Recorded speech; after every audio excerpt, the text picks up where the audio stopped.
नमस्कार विद्यार्थी मित्रांनो, बघा वनरक्षक संदर्भात एक महत्त्वाची माहिती तुम्हाला सांगायची आहे। वनरक्षकची एग्जाम झाली, रिझल्ट लागला, त्यानंतर वाट पाहत होते विद्यार्थी की डॉक्युमेंट व्हेरिफिकेशन अर्थात कागदपत्र तपासणीसाठी आम्हाला केव्हा बोलवणार।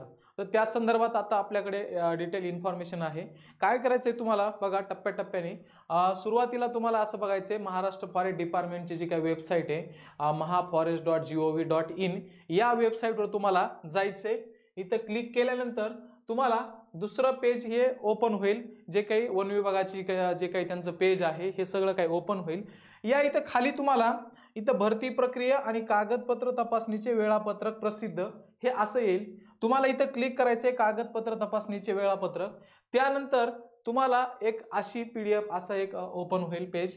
बघा कागदपत्र तपासणीचं वेळापत्रक त्यांनी इथं तुम्हाला दिलेले, याच्यामध्ये अकाउंटंट आहे, सर्वेअर आहे, स्टेनो आहे, लोअर ग्रेड स्टेनो आहे, असं सगळं डिटेल मध्ये दिलेलं आहे। आणि मग नंतर आपल्या आपल्या जिल्ह्याची आता प्रत्येक जिल्ह्याची काही यांनी ही केलेली नाहीये, काही जिल्ह्यांची थोडी राहिलेली आता आतापर्यंत औरंगाबादची वगैरे राहिली होती, आता सगळं डिटेल मध्ये जवळजवळ यांनी दिलेले आहे। इथं गुणवत्ता यादी आहे, सगळं आहे। आता काय करा, फॉर एक्झाम्पल आपण आता धुळेला क्लिक करू, ठीक आहे। मग बघू की आता तुम्ही इथं आलात तुमच्या जिल्ह्याला, जर तुम्ही अकाउंटंट साठी असाल किंवा सर्वे साठी असाल तर तुम्ही क्लिक करा। समजा आपण धुळे बघू, आता धुळेचं एक अशी पीडीएफ तुम्हाला काय होईल ओपन होईल।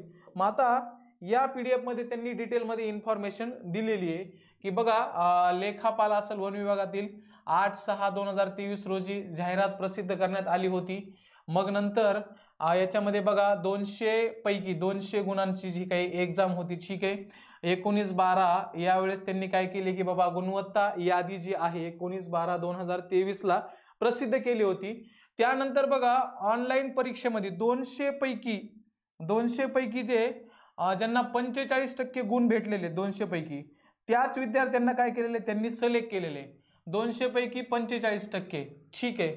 जरी आपण बघितलं 90च्या आसपास तो आकडा जातो, बरोबर, 45% 200 पैकी त्याच विद्यार्थ्यांना बघा आता कसे जाहिरातीमध्ये नमूद केल्याप्रमाणे सर्वसाधारण आरक्षणानुसार 1/10 आणि इतर समांतर आरक्षणाचा निकष पूर्ण करण्यासाठी 1/5 अशा पद्धतीने त्यांनी विद्यार्थी काय केले डॉक्युमेंट व्हेरिफिकेशनला बोलवलेले आहेत।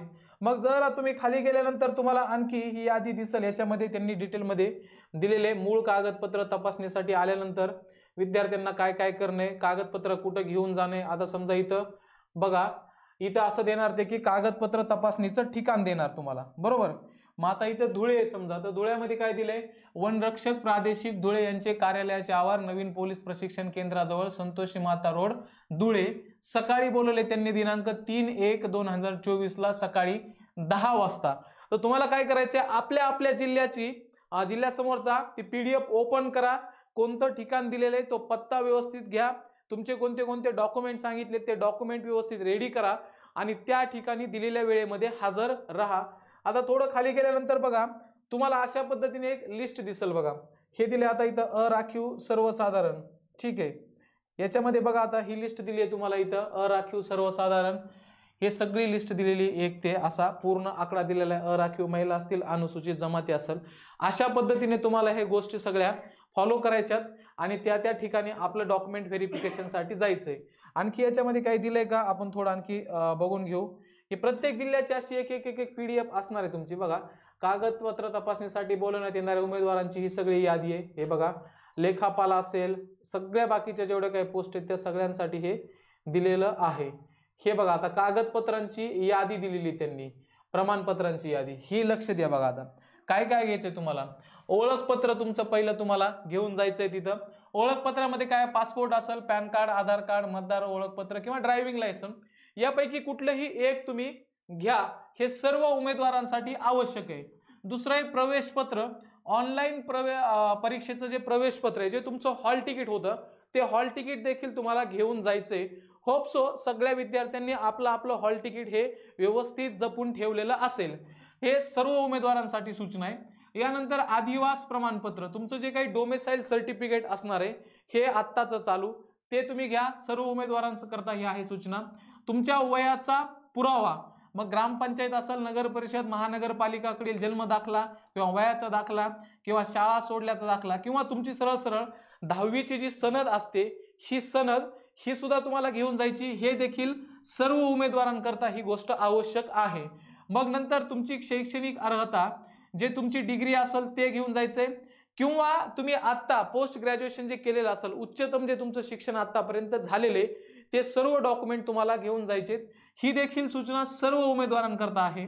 आता आहे जात प्रमाणपत्र किंवा जात वैधता प्रमाणपत्र, दोन्ही घेऊन जायचंय। कास्ट सर्टिफिकेट आणि कास्ट व्हॅलिडिटी देखील घेऊन जायची आहे।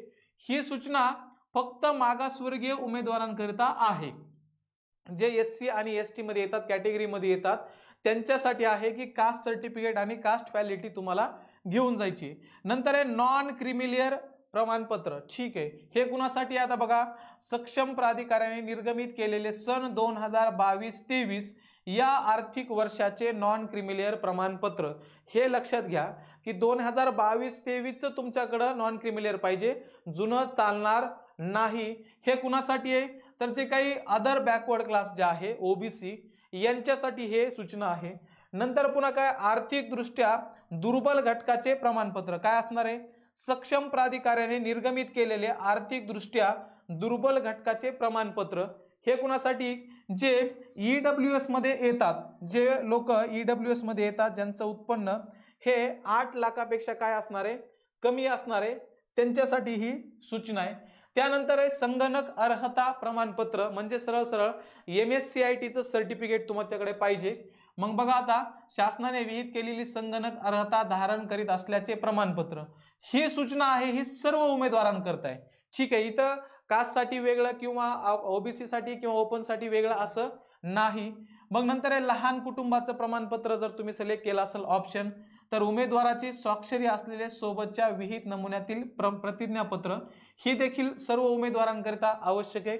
मग नंतर दिव्यांगाचं प्रमाणपत्र, ठीक आहे, 40% दिव्यांगत्व असल्याचे सक्षम प्राधिकाऱ्याने निर्गमित केलेले प्रमाणपत्र, कारण आपल्याकडे आता असे काही उदाहरणं बघायला भेटलेत की बरेच सारे डुप्लिकेट सुद्धा प्रमाणपत्र निघायला लागलेले आहेत। अशा काही फंदात पडू नका, शेवटी उगा तुमचा काही घात होऊ नये, त्यासाठी जे आहे ते ओरिजिनल घेऊन जा। ही सर्व दिव्यांग उमेदवारांकरिता काय असणार आहे? सूचना आहे।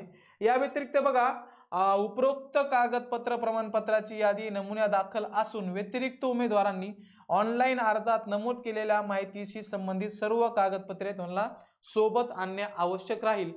फक्त एक नमुना म्हणून त्यांनी काही कागदपत्रांचे नाव तुम्हाला दिलेले आहेत।